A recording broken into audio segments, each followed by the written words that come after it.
महाराष्ट्र के नए मुख्यमंत्री एकनाथ शिंदे के फैसले की तरफ सबकी निगाहें हैं और खासकर उनके गुट की निगाहें हैं, क्योंकि आप सभी को याद करा दें कि जब एकनाथ शिंदे बगावत करने के लिए तैयार हुए थे तो एक कहने पर उनके पीछे पूरी की पूरी ये पलटन चल पड़ी थी, यानी विधायकों की फौज चल पड़ी थी, जिसमें सवाल ये था कि सब एक साथ एक मत कैसे हो सकते हैं, कैसे शिंदे के एक फैसले पर मोहर लगा सकते हैं। सवाल ये बहुत बड़ा था। कई दावा उद्धव ठाकरे, आदित्य ठाकरे, शरद पवार, संजय राउत ने किया था कि बागी विधायकों को जबरदस्ती ले जाया गया है। शिंदे ने यह भी कहा कि अगर कोई जबरदस्ती आया है तो बता दीजिए, पहले फ्लाइट की टिकट करा के वापस भिजवा देंगे, बस आप नाम बताइए कि उस विधायक को जबरदस्ती ले जाया गया है।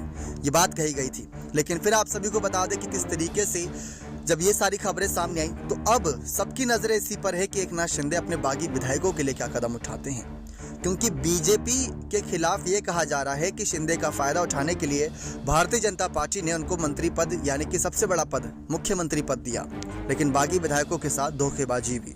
और जो कमेंट्स भी आते हैं, जो पब्लिक की राय होती है, उसमें यह होता है कि एकनाथ शिंदे का कद तो काफी बढ़ चुका है और भारतीय जनता पार्टी उन्हें आसानी से स्वीकार कर लेगी, लेकिन बागी विधायकों को दरकिनार कर दिया जाएगा आने वाले समय में, उन्हें कोई पूछेगा भी नहीं। ये बात कही जा रही थी। जैसा कि कैबिनेट विस्तार जब अभी हाल ही में हुआ, 9 विधायकों को दोनों तरफ से शपथ दिलाई गई, 50-50% पर चलते नजर आए। लेकिन सितंबर में जो दूसरा कैबिनेट विस्तार होगा, वहां पर कई विधायकों की नजरें होंगी कि उनको क्या पद मिलता है, उनको किस पद पर सम्मानित किया जाता है, उनको किस पद के साथ जनता के बीच उतारा जाता है। इस पर बहुत बड़ा सवाल रहेगा। लेकिन आप सभी को बता दें कि किस तरीके से यहाँ पर जब तमाम सवाल आए तो ये कहा गया कि एकनाथ शिंदे अपने जो फैसले ले रहे हैं वो अपने फायदे के लिए ले रहे हैं, यानी कि बागी विधायकों के लिए ज़्यादा फायदेमंद नहीं है। लेकिन जब अभी हाल ही में नाराजगी खबरें सामने आई थी तो एकनाथ शिंदे मुख्यमंत्री ने खुद अपने बागी विधायकों से बात करके उन्हें समझाया था कि आने वाले वक्त में उनके भी कुछ बड़े पद तैयार किए जा रहे हैं जो जनता के से जुड़े होंगे, तो ऐसे में नाराजगी की कोई बात होनी नहीं चाहिए। सबको सब्र करके काम चल रहा होगा, तभी आने वाले वक्त में सब्र का फल मीठे के तौर पर मिलता नजर आएगा।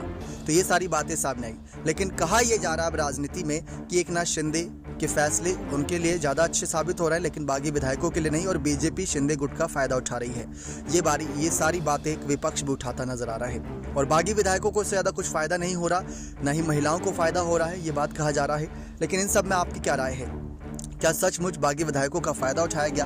क्योंकि एकनाथ शिंदे के एक बुलावे पर सभी जो विधायक थे 39 वो चल पड़े थे बिना कुछ सोचे समझे। रात में मुलाकात होती थी देवेंद्र फडणवीस और शिंदे की, जिसकी भनक किसी को भी नहीं लगती थी। रातों रात ये सरकार भी बनती नजर आई थी। उद्धव ठाकरे ने 29 तारीख को इस्तीफा दिया था और 30 तारीख को ये सरकार बन गई थी।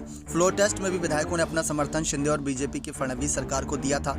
तो ये सवाल है कि क्या ऐसे में सचमुच कहीं ना कहीं जो कैबिनेट विस्तार हो रहे हैं वो बीजेपी को ध्यान में रखकर हो रहे हैं, बागी विधायकों को ध्यान में रखकर नहीं? क्या शिंदे के फैसले उन्हीं के लिए फायदेमंद हैं, बागी विधायकों के लिए नहीं? इस पर आपकी क्या राय है? अपनी राय खोलकर दीजिएगा। नेक्स्ट 9 न्यूज़ रूम की रिपोर्ट।